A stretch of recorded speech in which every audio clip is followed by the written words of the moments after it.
గుండెకి మామూలుగా 3 ప్రికాషన్స్ నేను చెప్తూ ఉంటాను. 3 ఆలు: ఆహారము, అలవాట్లు, ఆలోచనలు. ఆహారం అనేది మనకు గ్లోబలైజేషన్ ఆఫ్ ఫుడ్ కాకుండా రెగ్యులర్గా ఫుడ్ ఏదైతే చిన్నప్పటి నుంచి తిన్నామో, ఏదైతే చిన్నప్పటి నుంచి తింటున్నామో అదే తింటే, ఇంట్లో వండుకుని తింటే, ఆయిల్ని జాగ్రత్తగా చూసుకుని వండుకుంటారు ఇంట్లో ఉంటేను. ఆయిల్ తక్కువ తిని, కొంచెం నాన్ వెజ్ కూడా తక్కువ తిని, నాన్ వెజ్ తినండి కానీ అంత తక్కువ తిని, కొంచెం రైస్ ఎక్కువ దొరుకుతుంది కదా అని ఎక్కువ తినడం.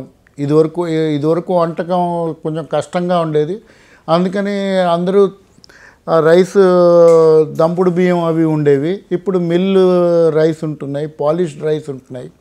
దాంతోపాటు నాన్ వెజ్ అది ఎప్పుడైతే ఎక్స్ట్రా తింటారో ఈ రెండు కలిపితే అది డైట్ కొంచెం హార్మ్ఫుల్ అవుతుంది. ఫాస్ట్ ఫుడ్స్కి అలవాటు పడ్డారు పిల్లల నుంచి కూడాను. ఫాస్ట్ ఫుడ్స్, పిజ్జాలు, బర్గర్లు ఇవన్నీ కొంచెం ఎంత ఫాస్ట్గా ఉంటే దాని క్యాలరీస్ అంత ఎక్కువ ఉంటాయి. అంత క్యాలరీస్కి మనం పని చేయటం లేదు. కోల్డ్ కంట్రీస్లో అయితే మన శరీరం ఆ క్యాలరీస్ కోల్డ్ తట్టుకోవడానికి యూస్ అవుతాయి.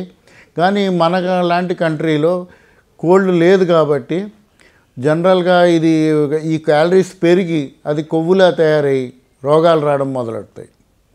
సో ఇది హై కొలెస్ట్రాల్ డైట్.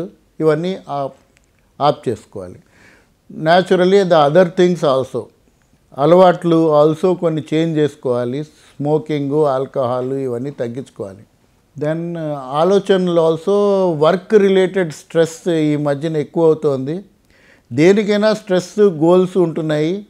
దానివల్ల మనం ఎక్కువ ఇచ్చేయాలని బీపీలు పెంచుకోవడాలు, దానివల్ల మళ్ళీ షుగర్ రావడాలు, దానివల్ల ఫాస్ట్ ఫుడ్ తినడాలు, ఎందుకంటే టైం లేక, దానివల్ల ఎక్సర్సైజ్ లేక, దానివల్ల ఒక మెడిటేషన్ ఏమీ మిగతావన్నీ లేక రోగాలు ఎక్కువ అవుతున్నాయి.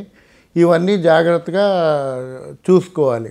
వర్క్ లైఫ్ బ్యాలెన్స్ చేసుకోవాలి. వర్క్ అండ్ ఫ్యామిలీ బ్యాలెన్స్ చేసుకోవాలి. అప్పుడు జనరల్గా ఈ రోగాలు తగ్గుతాయి.